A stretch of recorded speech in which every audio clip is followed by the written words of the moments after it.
Business education in the United States. Hi there, my name is Maria Gurjeva. I'm the founder of Studyamerica, and we help international students from all over the world get accepted to top US universities. In this video, let's talk about MBA programs in the United States, how to get accepted, what's important to know, and other things. Let's go. If you want to get business education in the United States, most oftenly you need to get an MBA. There are some bachelor's programs in business, but they're limited. And most people that want to study business in the United States study something else on their bachelor's and then go to a business school. If we talk about MBA programs, then there are of course different types and different specifics of different programs. There are very top schools in the United States, and some very attractive schools are in Harvard, in Stanford, in University of Pennsylvania, where they have Wharton, which is in finance considered the best program in the world. There are also other universities like Yale, Duke, the University of Florida provide full financial aid. There is definitely universities to choose from the most prestigious and expensive universities to other schools which also have great programs. The programs are different. Some programs are more entrepreneurial. For example, in Stanford, some programs are more into getting you to top management positions in some companies. For example, Harvard or University of Pennsylvania or other universities. And it's important to learn programs and to see which programs are better for you and better for your goals, which programs will get you there. MBA programs are also different in their pricing. So, for example, an MBA program in UC Berkeley, which is a public university, is much cheaper than an MBA program in a private university, like for example in Harvard. And the price can get from $30,000 a year up to $90,000 a year. The programs are from 1 year to 2 years, so some programs will cost you $180,000 a year if that's a 2-year program with $90,000 a year. And the financial aid, unfortunately, is limited. And they provide a lot of financial aid for master programs, but because you're going into business and you're definitely going to make a lot of money and you can pay off that debt, that is why the MBA programs are limited in terms of their financial aid. However, there are universities that do provide that financial aid. For example, Stanford University, they provide financial aid. For example, University of Florida, which provide generous financial aids.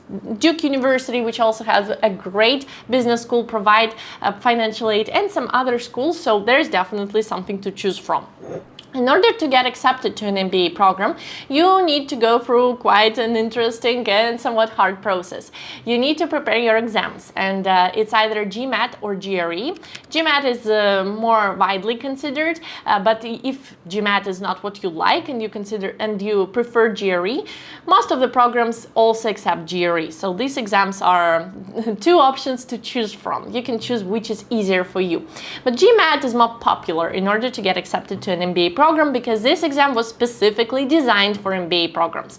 GRE was designed for all masters and all PhD programs. Also, if you're an international student and if English is not your first language, you need to pass a TOEFL test, or sometimes you can pass IELTS instead, and you also need to provide those exams. You also need to prepare your application, and you need to write an essay. You need to talk about your past experience, what led you to this point of your career, and why you need the MBA program. Pay a lot of attention to your work experience and to your goals, and a lot of people, they still have a gap between their bachelor's and the MBA programs to work, to feel what they need, to see how they want to develop, and then they apply to an MBA program with all that work experience. So work experience is most oftenly quite important in the application process, but there are of course exceptions. Also, you need to provide the recommendation letters where somebody that you worked with or somebody that taught you something write you a recommendation. They pay a lot of attention to recommendations because this is somebody who worked with you directly, sharing their thoughts on you. And a lot of the recommendations, they are sent privately, so you don't have the opportunity to read them. That is why they are unbiased unbiased. So they are just a normal overview of you without you influencing that overview. That is why they pay a lot of attention to recommendation letters when they're looking at your application. You also need to provide a CV or resume where you write about your work experience and about your education. And this is also a very important document. They consider your test results and your grades, but separately they consider your personality and your career. That is why it's important to build your personal brand and to showcase how great you are as a candidate, and what they will get a lot by accepting you. And if you want to apply to an MBA program, then definitely check my free masterclass where I talk about how to get accepted to top US universities and study there for free. If you're considering MBA programs or master programs or PhD programs, definitely check out my free webinar, because I will talk about all of those things, all of those ways of studying in the United States, and about all the steps in order to get accepted to the most prestigious university and get financial aid. So definitely check out my free masterclass. The link is in the description. It's also important to know that the deadlines are different in the MBA programs.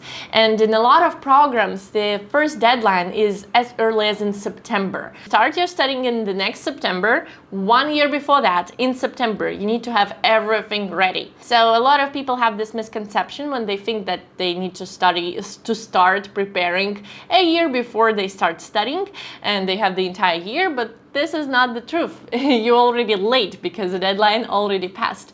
You need to start 2 years before you get accepted, so that you have 1 year for preparation, and then you submit your tests, and then you wait for a year for your results before you start studying. But these are the earliest deadlines. A lot of universities, they do have waves where the first deadline is in September and they accept half of the students, half of the class. And then the second deadline is in December or in January, where they accept the second half of the class. And sometimes they also have the third wave in March, where they accept those people that they still have places for. But the third wave, it's not good to apply in the third wave. You only do it if you're just doing everything last minute, but the application rate is so low in there because, well, they're only accepting people to 3 places that are there because somebody in the first wave and in the second wave decided not to go, so they have some pool of 3 places, and you don't know how many places they have. So it's definitely very, very important to apply in September or in December, because the third wave, they might have enough people already and they might not even accept anybody or accept a few people. An important part of the MBA admissions process is the interview, and here the universities might also be very creative. Some MBA programs will just have normal interview where you meet with somebody and you talk, and then they write an evaluation about you. Some programs, for example, the Wharton School and the University of Pennsylvania, are way more creative in their interviews, where they give you a project to prepare for, and then you come to a kind of a mastermind or to a working session with other prospective candidates, where you talk about different ideas, how you're going to implement that project, who does what is important to have in that project. And you have that discussion for 25 minutes. You have to be very prepared. You have to show all your skills. You have to show your time management skills. You have to show your ideas. You have to show your collaborative skills. And it's very obvious in that setting, in that interview, how you implement those skills, how you use them. But it might be really stressful, and you need to prepare very well for those 25 minutes where you need to show everything. And it's also kind of spontaneous because you are also collaborating with other prospective students who also prepared. Somebody might be more active, somebody have to be more passive. They also need to show how they collaborate with each other. So it's a lot to take within those 25 minutes, and it's very important to prepare for those kinds of interviews. And so they can be creative, and that is why it's important to check all the application requirements about every program you're applying to. And not only the requirements, it's also important to check who they are looking for. Are they into entrepreneurial students? Are they into top management students? What is the goal that they help you to fulfill? And of course, write that in your application and use that in your application and build a personal brand that suits that description, those expectations. If you like this video, please press the like button and share your comments. What do you think? Do you want to apply to an MBA program in the United States? And subscribe to my channel. There are a lot of very useful videos about different aspects of the admissions process in any US university. Thank you very much for watching, and I'll see you on my free masterclass or on the next videos. Bye bye!